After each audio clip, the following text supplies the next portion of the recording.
Gloria a Dios, gloria a Dios.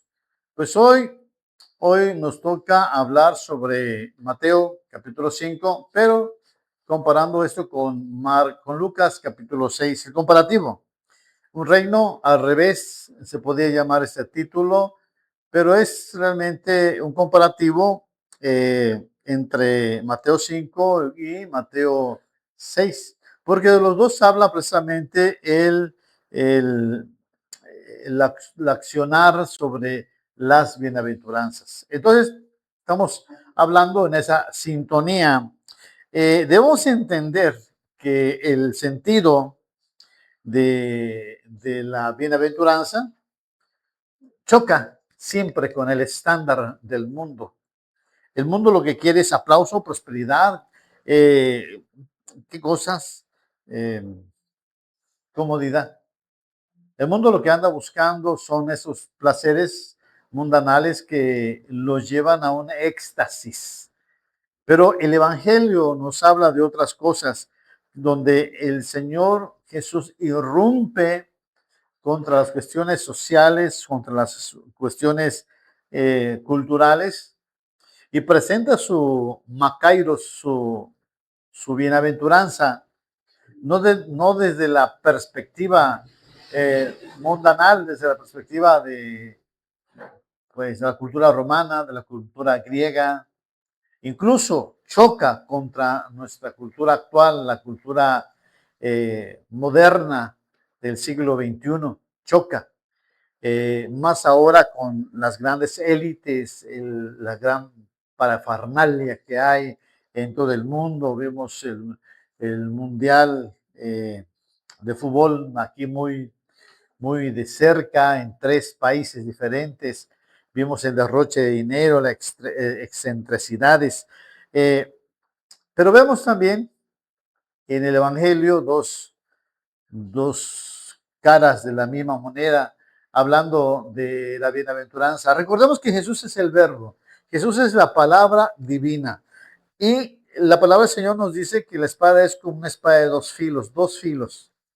Un filo es Mateo y el otro filo es Lucas, que cuando se introduce en la carne, corta en la parte de abajo y corta en la parte de arriba.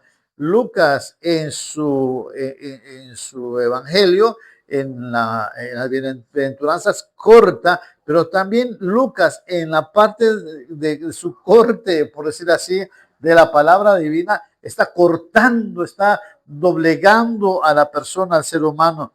Entonces debemos entender que la palabra del Señor nos habla diciendo, antes de comenzar el discurso de las bienaventuranzas, en el capítulo 4, por ejemplo, de Mateo, en los versículos 23 al 25, se encuentra una serie de planteamientos, de sanidades, Jesucristo expulsaba demonios, sanaba toda enfermedad, y inmediatamente después que sube al monte, empieza a hablar sobre las bienaventuranzas.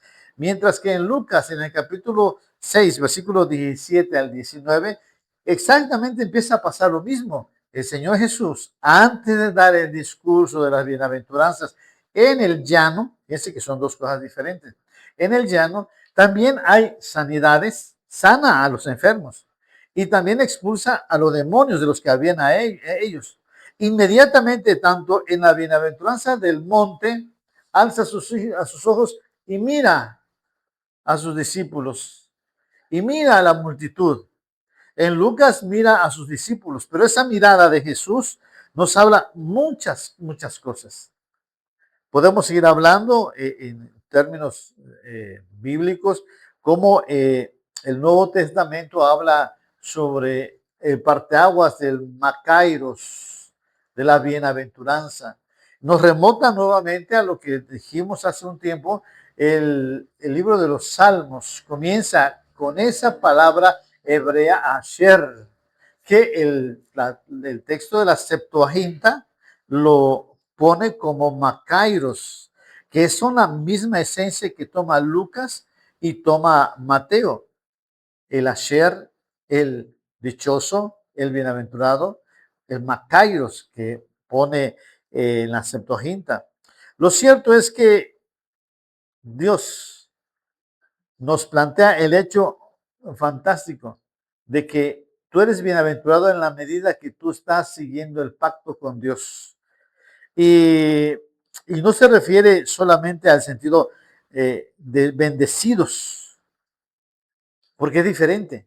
No sé, bendecidos los que, no, dice, bienaventurados, dichosos, felices los que están en esta condición. Y me llama la atención porque tanto Mateo como Lucas parece que chocaron, porque Lucas es más espiritual, Mateo es más espiritual, y Lucas es más, podemos decirlo, es más, no carnal, sino más crudo en el sentido específico de la palabra, porque no lo espiritualiza, sino deja la palabra en su primer sentido, en el sentido más crudo, en el sentido más intenso.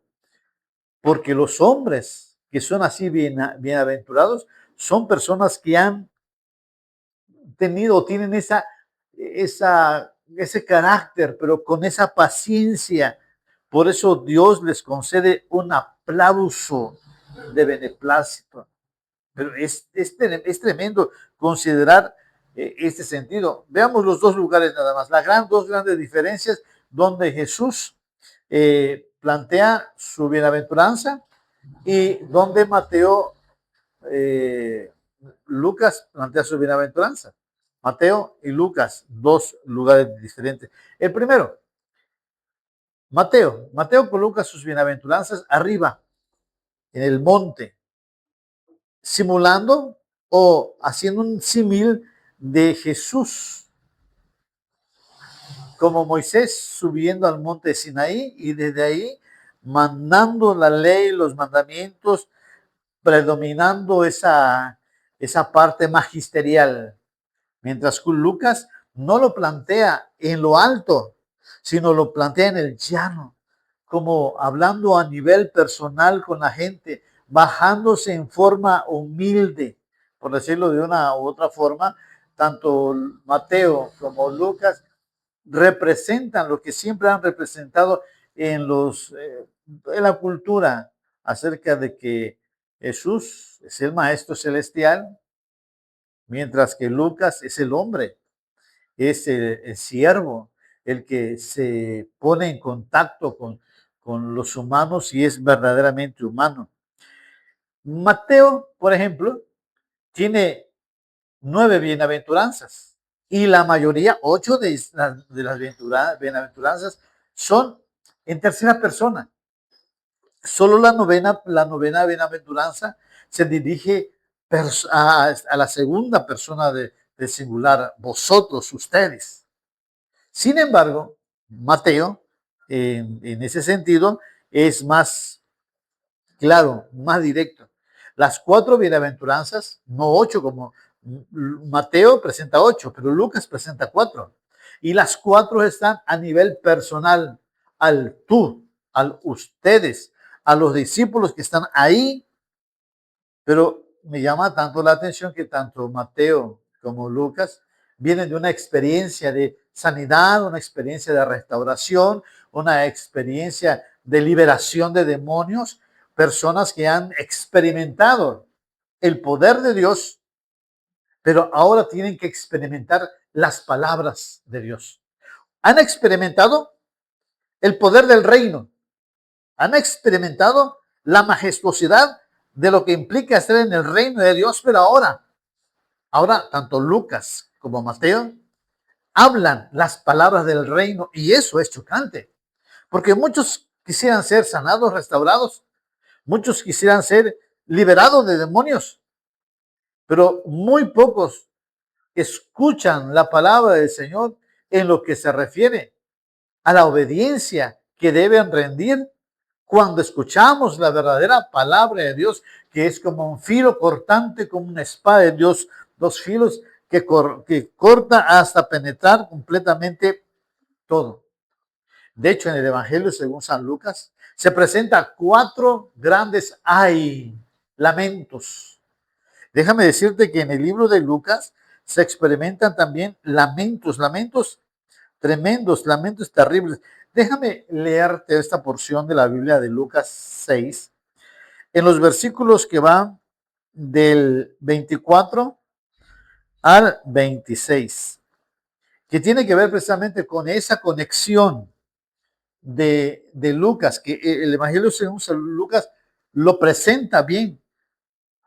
Este, Mateo no lo presenta, pero Lucas sí lo presenta como un ay profético, como una escalada profética hacia una desgracia.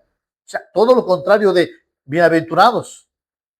Si el bienaventurado es gozo, una alegría futura escatológica, aquí se nos presenta como un ay escatológico, ay de aquellos, porque vendrá un tiempo en donde las personas lamentarán. Déjame decirte, 24 dice, mas ay de vosotros ricos, porque ya tenéis vuestros consuelos. Ay de vosotros los que estáis saciados, porque tendréis hambre. Ay de vosotros los que ahora reís, porque lamentaréis y lloraréis. Ay de vosotros cuando todos los hombres hablen bien de vosotros, porque así hacían sus padres con los falsos profetas. Y déjame decirte, amigo y hermano, que esto va muy pegado al discípulo que quiere seguir a Jesús en el pie de la letra de Jesús, va a ser bienaventurado. Pero si tú quieres ser un discípulo que quiere ganar dinero con las palabras de Jesús, entonces tendrás complicación. Yo lo miro desde esta perspectiva. Tal vez a ti no te gustará, pero es una perspectiva. Míralo desde el punto de vista. El Señor Jesús confronta a sus seguidores y dice en los primeros versículos, bienaventurados vosotros los pobres, porque vuestro es el reino de los cielos. Lo habla la palabra pobres en el sentido más crudo de la palabra, en el sentido más real. Eres pobre, no tienes dinero, no tienes recursos, no tienes nada, solo te queda el ministerio del reino de Dios. Veamos el otro.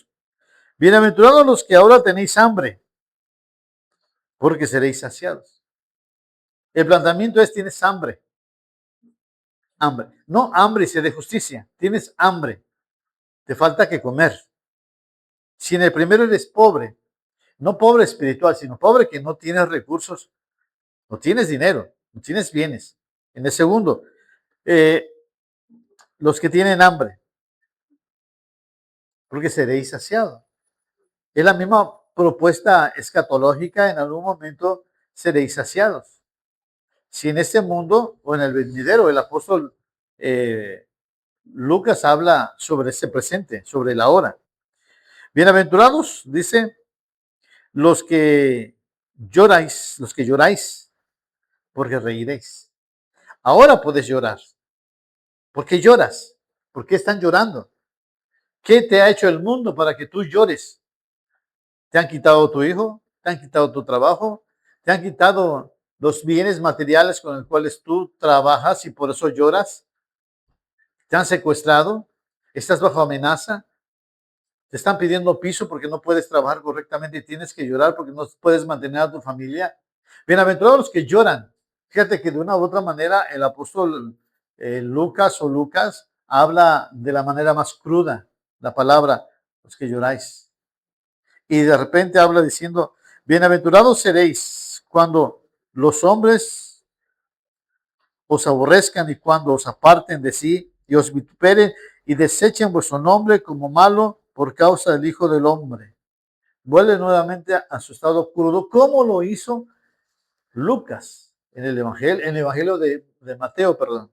Mateo y Lucas están en la misma consonancia, están vibrando, por decir así, vibran en la misma nota. Si puede ser si se puede hacer, decir una guitarra o un piano, están tocando la misma nota, ¡clan! Diciendo, así es la verdad. Lucas y Mateo plantean una verdad, una sonora verdad acústica que se alinea a la perfección. A partir de ahí empiezan las dos diferencias, los hay. Aquí es donde yo entiendo y comprendo que el ay representan a los ministros, a los líderes que, que se enriquecen. Ay de vosotros, porque le está diciendo a los discípulos, ay de vosotros ricos. Cuando hay un discípulo que se enriquece por las palabras del Señor, porque ya tenéis vuestro consuelo. Si tú quieres consolarte enriqueciéndote del Evangelio, ya tienes tu consuelo. Porque en aquel día, cuando el Señor venga a juzgar a los suyos, tú no vas a tener nada. Segundo, dice, ay de vosotros los que ahora estáis saciados, porque por el Evangelio comiste, bebiste, golpeaste a tus consiervos. Mi Señor, dame en venir, como diría una de las parábolas de nuestro Señor Jesucristo. Vosotros los que reís, vosotros los que tenéis en abundancia, los que predicáis el Evangelio de la prosperidad, sin tener en cuenta de que el Señor va a traer a juicio toda obra, sea buena o sea mala, porque ahora, dice, estáis saciados. Ahora tendréis saciedad, pero llegará un día en que tendréis hambre. En la escena escatológica se nos presenta que todos aquellos que son falsos tendrán unas consecuencias duras. Ay de vosotros los que ahora reís, porque lamentaréis y lloraréis. Y eso habla precisamente de aquellos que se mofan y se ríen de las palabras del Señor Jesucristo, de que no van a ser ellos nunca juzgados, de que ahora ellos tienen su recompensa. Y dice al final, ay de vosotros cuando todos los hombres hablen bien de vosotros. ¿De quién? De los predicadores, de los que anuncian la palabra del Señor, y los hombres lo tienen así en alto, porque dice, porque así hacían sus padres con los falsos profetas. Entonces, el apóstol o el Lucas, el evangelista Lucas habla que el discípulo tiene dos caras de la verdad. Puede ser bendecido en el sentido de que es bienaventurado si acata el normamiento principal, primario. Pero si por alguna razón le da vuelta a la tortilla y no, es una expresión, ¿no? Darle vuelta a la tortilla, es decir, le hace todo lo contrario y empieza a negociar con el Evangelio, y empieza a enriquecerse por el Evangelio, y empieza a saciarse por el Evangelio, y empieza a beber del Evangelio como un acto de enriquecimiento. El Señor lo ve como algo ilícito, como algo ilícito. Y eso será un lloro. Y entonces en aquel día se compara con lo que dice el Señor Jesús en el libro de Mateo, en la parte de 7. Nunca os conocí, hacedores de maldad. Pero Señor, yo prediqué en tu nombre, yo echaba fuera demonios, hablaba nuevas lenguas, o yo cantaba los himnos más antiguos, o yo era de la sana doctrina. Pero si no conociste al Señor, si te enriqueciste con ello, si no hablabas la verdad del Evangelio, entonces para ti es el ay. Por eso les digo, el Evangelio según San Mateo, pero y el Evangelio según San Lucas. Decimos San Lucas y San por tradición, no porque sean para nosotros unos santos que lo vamos a tener aquí con nicho. No, no, no es eso. Para que entienda aquel que quiera entender. Los llamamos nada más por tradición, pero las tradiciones no sirven. En el Evangelio que tiene el nombre Catamatatión, o sea, según Mateo, y Catalucán, que es en griego, según Lucas y según Mateo. Nos lo dicen las bienaventuranzas y le decía, Jesús es la espada y un filo es Mateo y el otro filo es Lucas. Y cuando entra en el corazón de las personas, penetra porque tiene punta y tiene filo. Y penetra el corazón de los hombres y de las mujeres. Aunque tal vez esto no aparezca en mi escrito inicial de la predicación, porque es algo que el Señor me dio en este momento, debemos encontrar que hay un cuadro comparativo interesante que ya les he hablado, ¿no? En donde uno está en el monte o el otro está en el llano, cuando el Señor a través de Mateo habla de los pobres en espíritu, hambre y sed de justicia, le añade esas partes que nos permiten espiritualizar, mientras que Lucas es más crudo, va hacia la palabra principal, pobre, hambre, que llora, son partes importantes y la diferencia que hay del ay.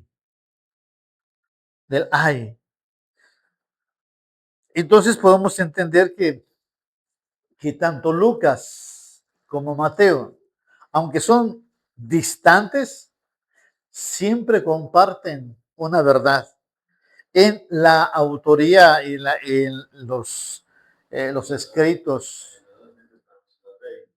¿Sí? Entre los dos, por ejemplo, los dos comparten una misma verdad. Le llaman la logia o la fuente Q. Entre los eruditos dicen, es que vienen de una misma fuente, la fuente Q, los evangelios sinópticos, Mateo, Marcos, Lucas. Y Juan se cocina aparte. Entonces hay una fuente Q. ¿Qué es eso de una fuente Q? O una logia Q. Se piensa que hubo una fuente principal y que de ahí lo copiaron los demás. Lo copiaron. ¿Por qué no pensar que ellos vivieron con el maestro? Y cada uno de ellos escribió según el Espíritu le dijo que escribieran cada uno de ellos. Desde la perspectiva que el Espíritu le dijo a cada uno que hiciera. Pero si vemos el paralelismo más grande lo encontramos cuando ambas garantizan que va a haber un galardón celestial. Si vamos, por ejemplo, en Lucas 6:23 y hacemos el comparativo de Mateo 5:12, vamos a encontrar que sí, en efecto, está ese galardón. Dice, gozaos en aquel día. Estoy leyendo Lucas 6:23. Gozaos en aquel día y alegraos, porque aquí vuestro galardón es grande en los cielos, porque así hacían con sus padres, con los profetas. Pero podemos encontrar que este mismo texto se comparte precisamente con Mateo capítulo 5, versículo 12, el cual dice casi de la misma manera. El galardón está ahí. Tú perteneces al linaje profético.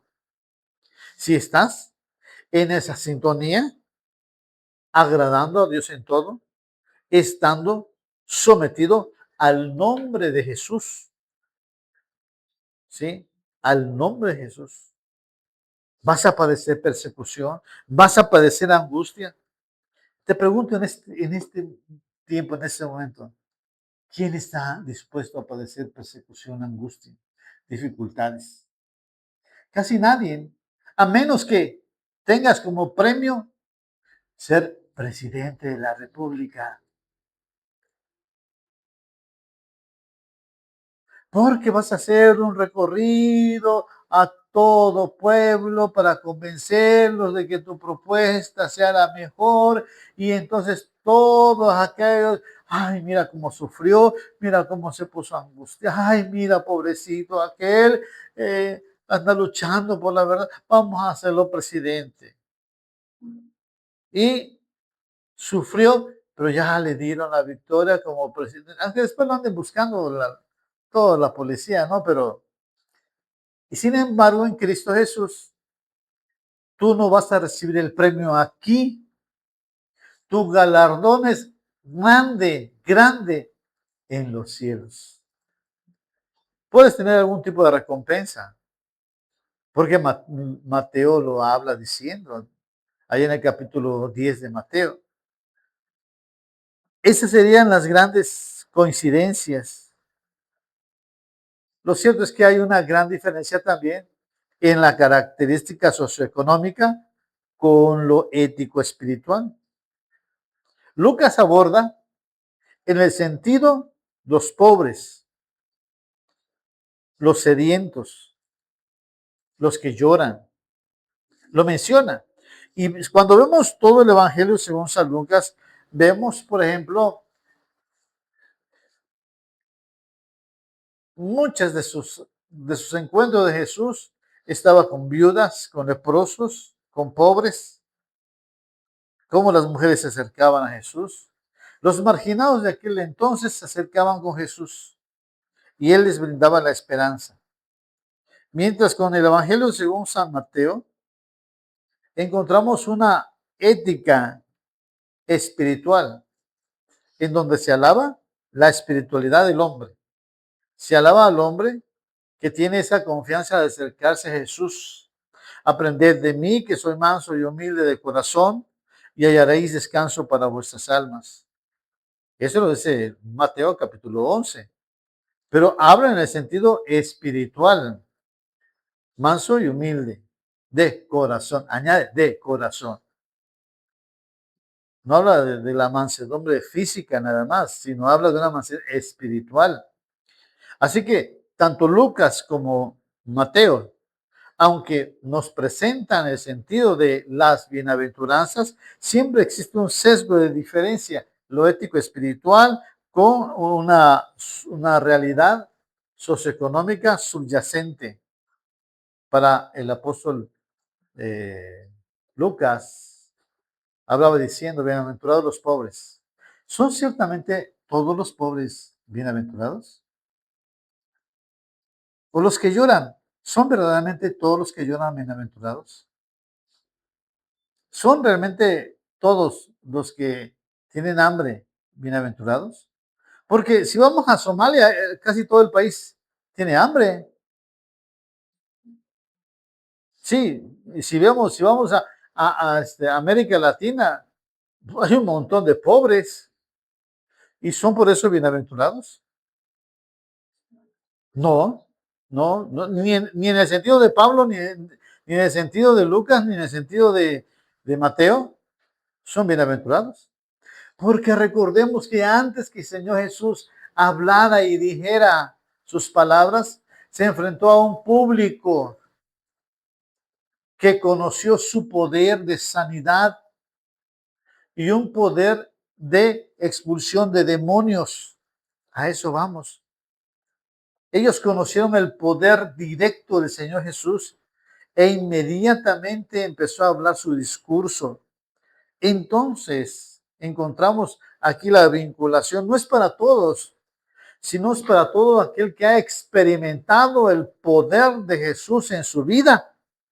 Y ahora, enfréntate a la palabra. Pobre espiritual, pobre físico,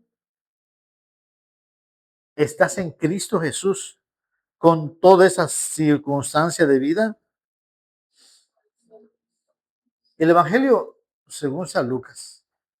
La Biblia nos habla, nos dice en Hechos 16:10 que en Hechos 16:10 nos menciona que Lucas era compañero de viajes del apóstol Pablo. Colosenses 4:14 nos menciona que también Lucas andaba con él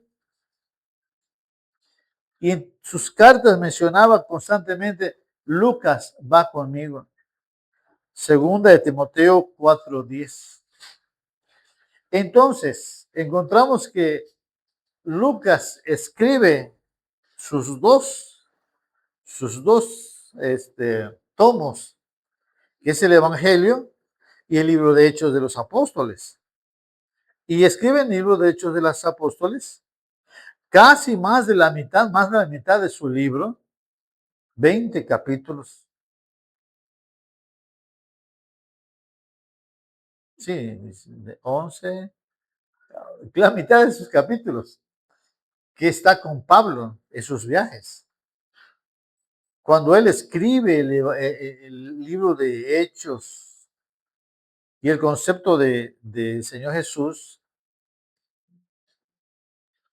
¿la teología de Pablo realmente influyó en Lucas? Sí, puede ser que sí, pero él investigó cuidadosamente las palabras del Señor Jesús y las puso por escrito. Hablaba de los pobres, de las mujeres, de los samaritanos que tenían esa situación de, de angustia, de aflicción, donde Jesús los aceptaba. Coincidencia paulina que decía, no hay judío ni griego, no hay esclavo ni libre. Somos uno en Cristo Jesús. Lo cierto es que el Señor, a través del apóstol Pablo y Lucas, por ejemplo, tienen la misma coincidencia. Cuando dice sobre la última cena en Lucas 22, versículos 19 al 20, que el Señor Jesús la noche en que partió pan, dice, se los dio a sus discípulos diciendo, tomad, comed, este es mi cuerpo que por vosotros es partido. Haced esto en memoria de mí. Y son palabras casi exactas que presenta 1 Corintios 11, versículo 23 al 25. Entonces muchos dicen, bueno, ¿quién escribió a quién o quién copió a quién?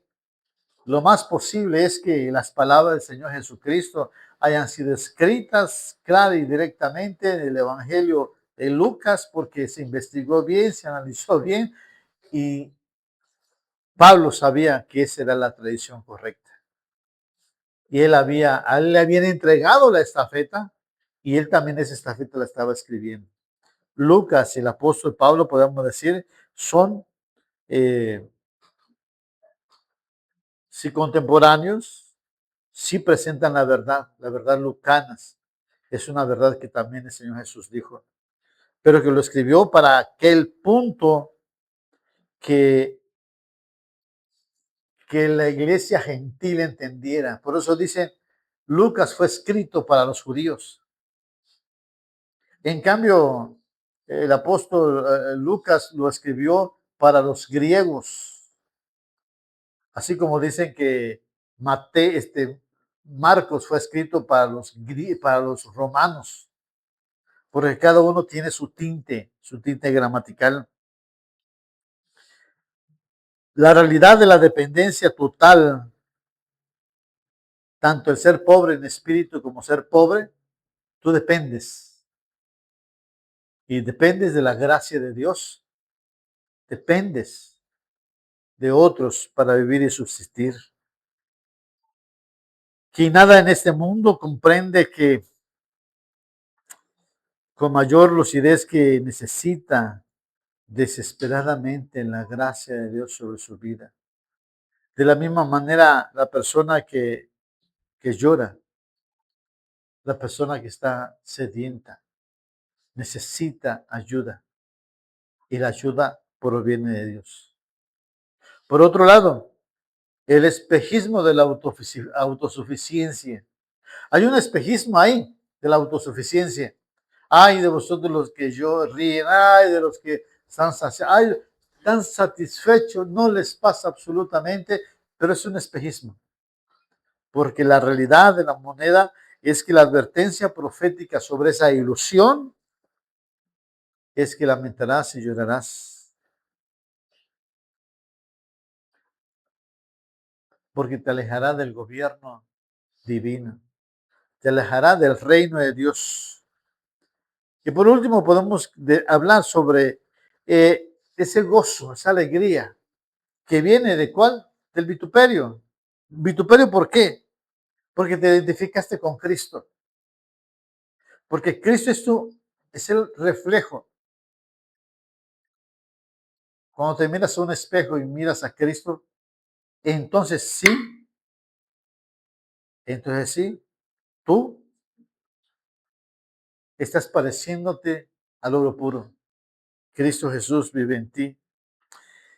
Cuando te rechazan a ti por causa del Hijo del Hombre, demuestras entonces autenticidad de tu fe. Si a consecuencia de Cristo te rechazan, si a consecuencia de Cristo hablan mal de ti, que hablen, que digan. Tenemos un galardón en los cielos.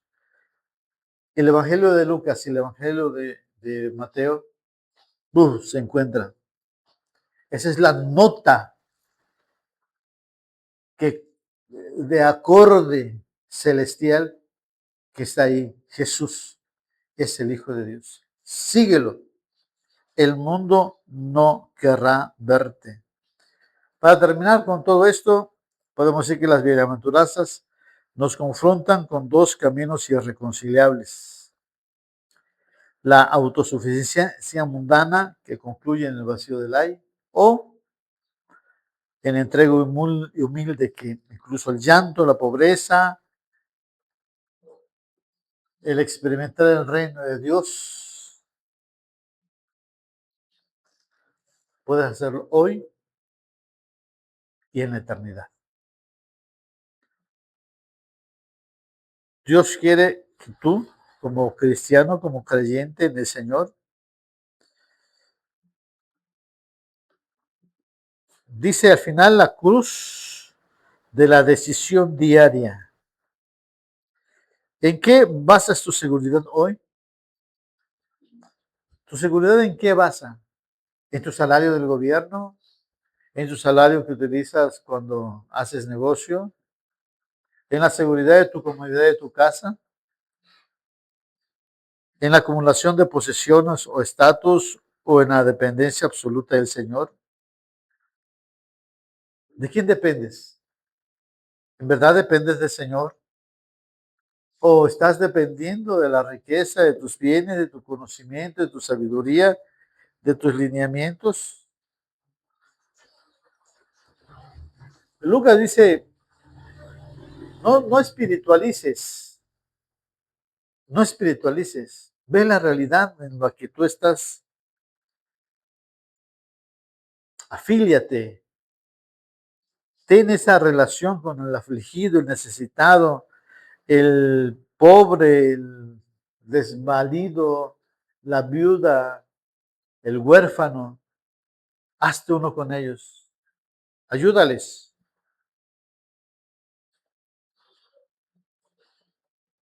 Transforma el mundo, porque Cristo te vino a transformar.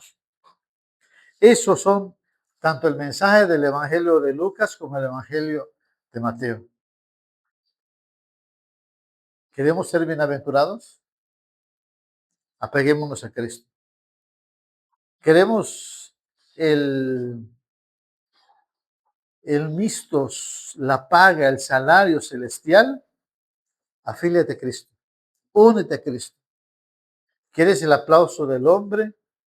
¿Quieres riqueza? ¿Quieres hoy? Pues también lo puedes hacer. La decisión es tuya.